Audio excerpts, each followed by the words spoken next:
Chilli powder అన్ని రకాల వంటలకు పచ్చళ్లకు సరైన chilli powder. No colour, no chemicals.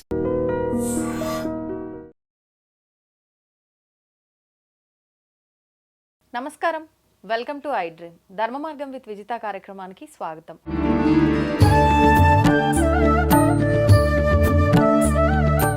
ప్రస్తుతం మనతో పాటు ఉన్నారు ప్రముఖ ఆధ్యాత్మికవేత్త ప్రొఫెసర్ సత్యనారాయణ మూర్తి గారు. ఇప్పుడు వారితో మాట్లాడి మరిన్ని విషయాలు తెలుసుకుందాం.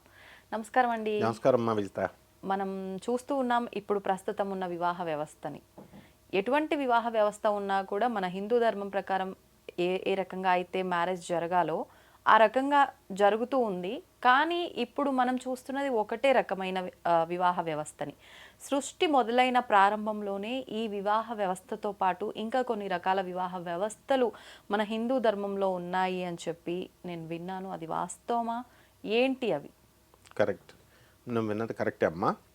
మనుధర్మశాస్త్రం ప్రకారం మనువు మనకి వివాహ వ్యవస్థని ఏర్పాటు చేశాడు under the directions of lord Shiva.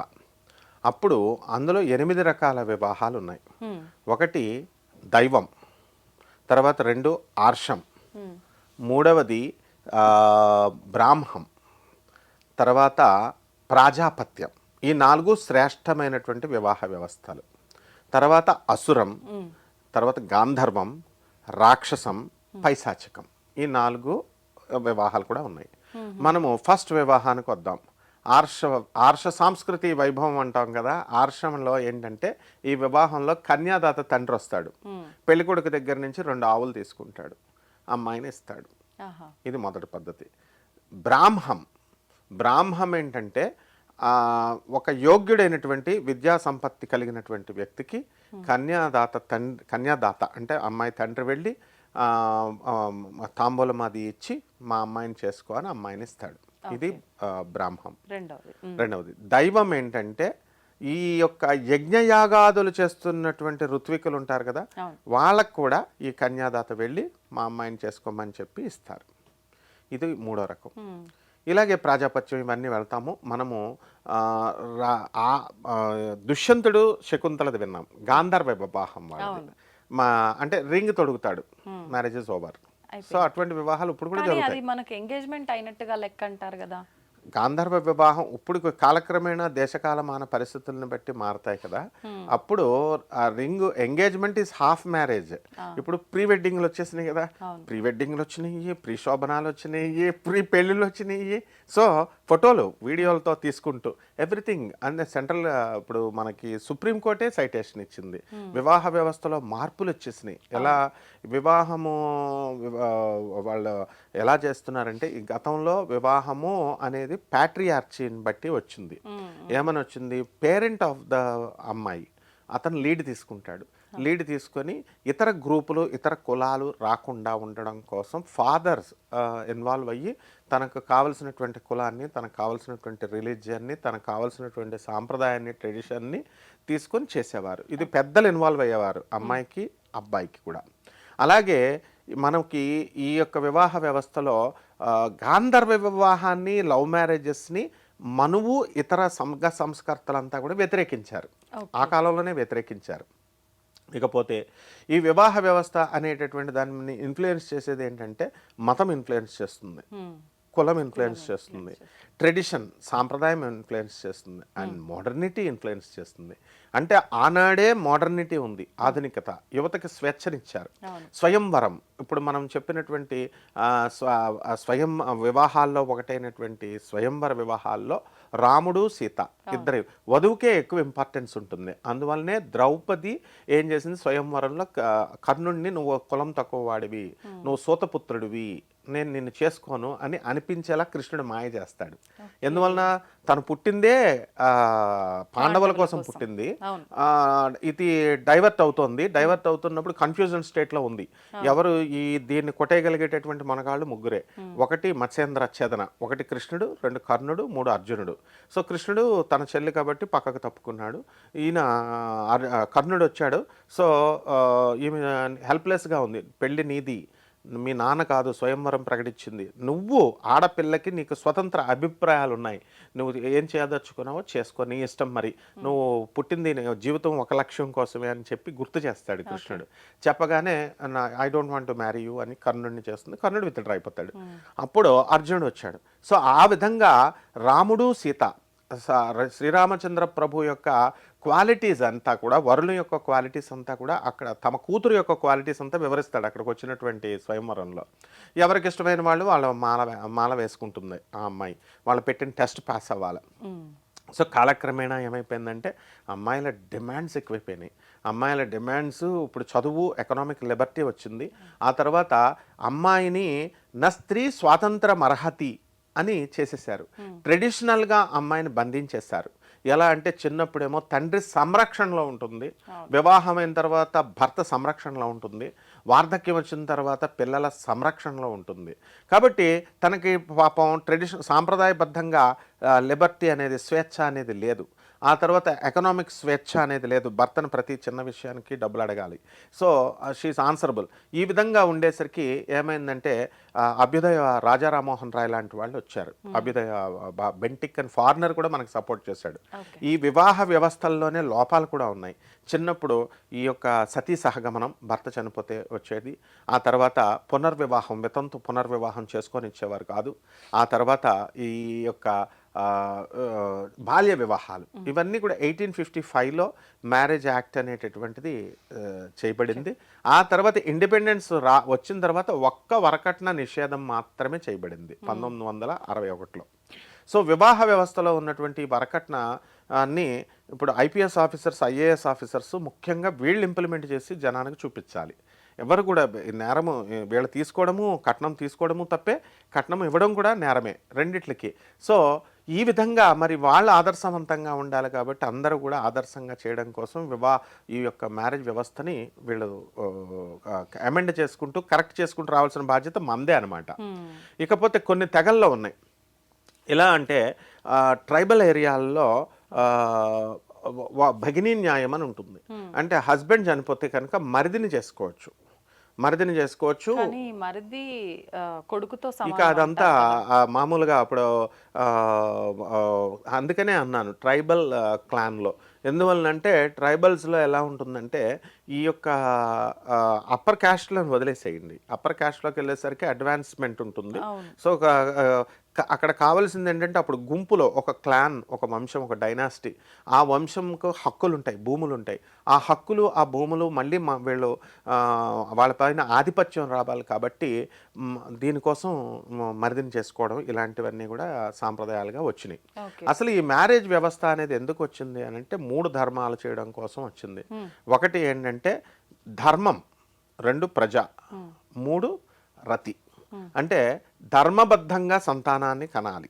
అంటే మెయిన్ ఆబ్జెక్ట్ ఒక వివాహ వ్యవస్థ అనేది ఎందుకనంటే సంతానం కలగడం కోసమే.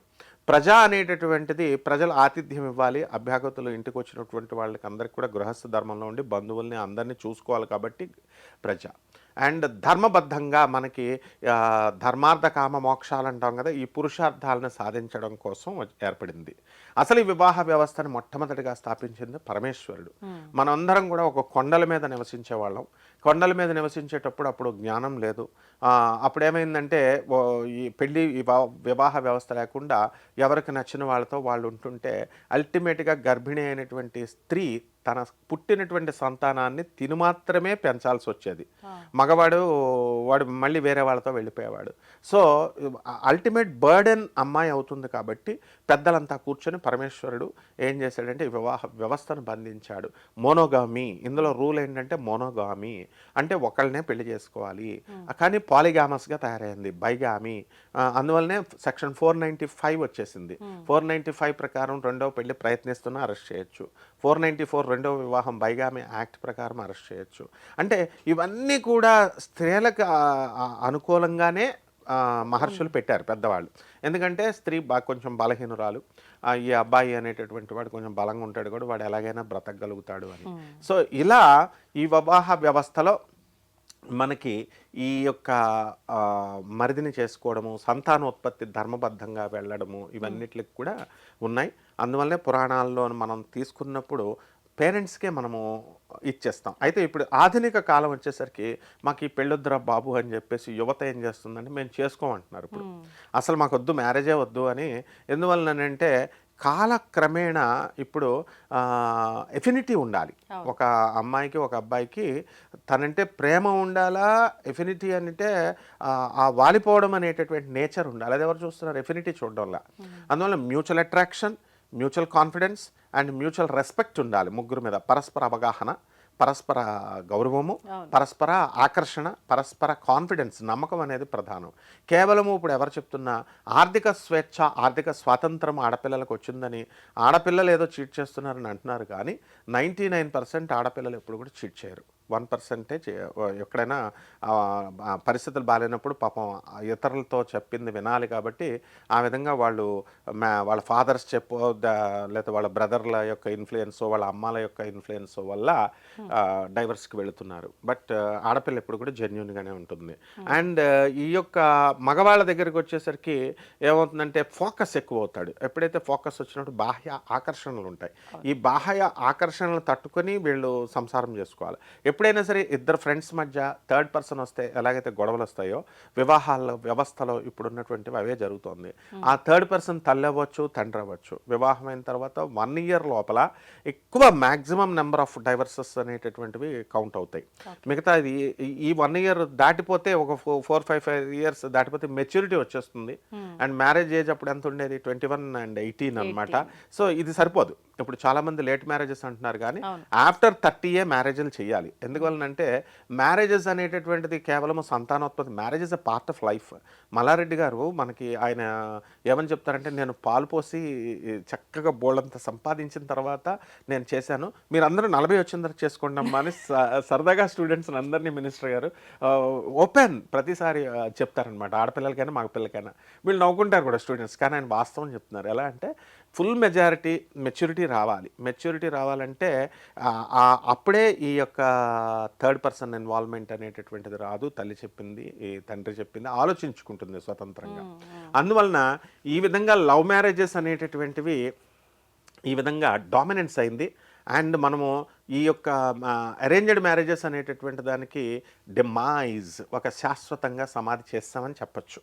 మా ఫ్యూచర్లో ఇప్పుడు ఎలా ఉంటుందంటే యువత ఇప్పుడు పర్సంటేజ్ పెరిగిపోయింది. మేము చేసుకోం బాబాయ్, మాకు పెళ్ళిళ్ళు అంటే భయం అనేసి వచ్చేస్తుంది అనమాట.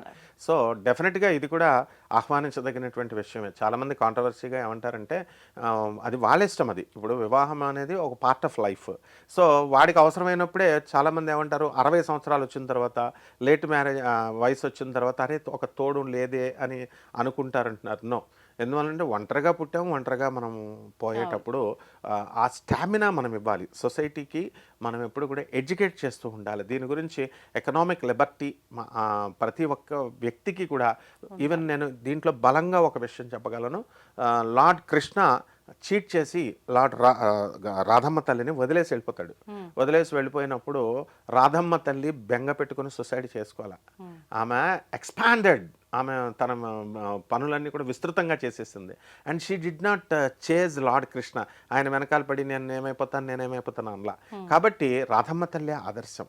తనేంటో ప్రూవ్ చేసుకుంది, తను అనుకున్నది సాధించింది. కాబట్టి ప్రతి ఆడపిల్ల కూడా ఎవరైతే ఉన్నారో ఈ వివాహ వ్యవస్థలో డిస్టర్బ్ అయినటువంటి వాళ్ళు కానీ, లేకపోతే మ్యారేజ్ చేసుకోకుండా ఉండిపోతాను అనుకునేటటువంటి వాళ్ళు, ఒక లక్ష్యం కోసం ఉన్నవాళ్ళు, ఈ సొసైటీ చెప్పుద్ది, వాళ్ళు పామర జనం కాబట్టి మీకు ఇలాగా 60లో తెలుస్తుంది, లేకపోతే ఎందుకు ఇచ్చేస్తానంటారు. సో సుప్రీంకోర్టు కూడా సైటేషన్స్ ఇవన్నీ కూడా మనం హైకోర్ట్స్ ఇవన్నీ కూడా ఏం చెప్తున్నాయంటే, చక్కగా లెట్ దెమ్ లివ్. ఫస్ట్ మనిషి తన ఆశయాలను సాధించనియండి. సమాజాన్ని మంచిగా, సమాజం కోసం ఒక లక్ష్యం కోసం చేసుకోవడానికి వివాహ వ్యవస్థ పెట్టిందమ్మా. డిస్కరేజ్ అవ్వాల్సినటువంటి అవసరం లేదు. ధన్యవాదాలు. తవ్వుతూనే శివలింగం సరే దాన్ని అట్లా కప్పేసేయండి, చూపించదండి. Krishna is there. మూర్తి పూజ కాదు, సాక్షాత్ బ్రజేంద్ర నందన భగవాన్ ఉన్నారు మూర్తిలో. ఏమీ ఆశించకుండా ఆరాధించే వాళ్ళు కూడా ఉన్నారా ప్రభుజీ? నిజమైన భక్తి అంటే మనకు తెలియదు కాబట్టి